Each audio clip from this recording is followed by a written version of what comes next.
Allez, pour terminer, c'est une tradition. Pierre Vergès, de quoi allons-nous parler ce soir? En quelle année? J'ai regardé Retour vers le futur il n'y a pas longtemps. On va revenir à quelle année là? Pas trop loin, 1996. Ah, j'étais né. Mais voilà, quand le Paris Saint-Germain jouait au rugby à 13. Et oui. Et en Super League, parce que le PSG a été la première équipe française à jouer en Super League. Alors ça part un peu de loin cette histoire-là. Ça part d'un personnage central de l'aventure, c'est Jacques Fouroux.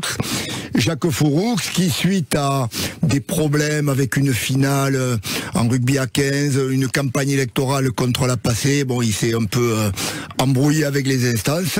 Il est passé au rugby à 13 et il a créé France Rugby League en 1994, en septembre 94, un championnat des provinces professionnel. Et c'est arrivé au moment où Murdoch faisait exploser le rugby mondial, qu'il soit en rugby à 13, en rugby à 15. Rupert Murdoch fait une OPA sur le rugby mondial et les Anglais, la Rugby Football League, les clubs professionnels anglais, décident d'adhérer à son projet de Super League mondiale. Donc se crée la Super League. Rupert Murdoch, avec Sky Sport, ils injectent 77 millions de livres dans la Super League européenne. Et là, il décide, avec Charles Bietri, qui est le patron du PSG Omnisport, et Jacques Fouroux, de créer de toutes pièces une équipe professionnelle avec le PSG qui jouera au stade Charletti et qui va rentrer dans cette compétition. Donc ce fameux match, ce premier match, il a lieu le 29 mars 1996 devant 17 873 spectateurs au stade de Charletti et télévisé en direct sur Canal+. Et là, c'est un match de folie. C'est un match de folie. Le PSG bat Sheffield 30 à 24 et c'est un match extraordinaire, on peut le voir sur internet.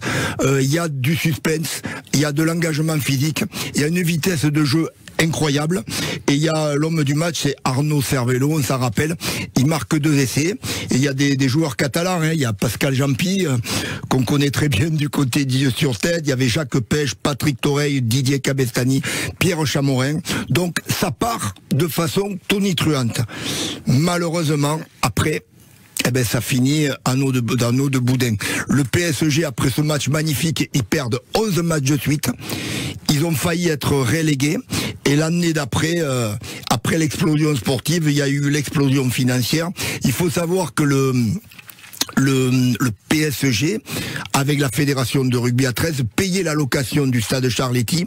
Les joueurs devaient monter, s'entraîner. Ils jouaient aussi avec leur club, Pia, Saint-Estève, 13 catalans. Donc, ça a explosé. Mais il y a eu un truc très très positif dans cet échec, c'est que Bernard Gouache, en 2006, quand il a rentré les Dragons catalans en Super League, il s'est servi des échecs du PSG et l'échec du PSG est peut-être pour quelque chose dans la réussite des Dragons. Merci beaucoup Pierre Vergès, à jeudi prochain. Bonne chance donc à Bao, ils nous ont quittés, mais on leur souhaite bonne chance pour la suite de la saison. Jonathan et Eric sont encore avec nous pour I13, bonne suite de saison.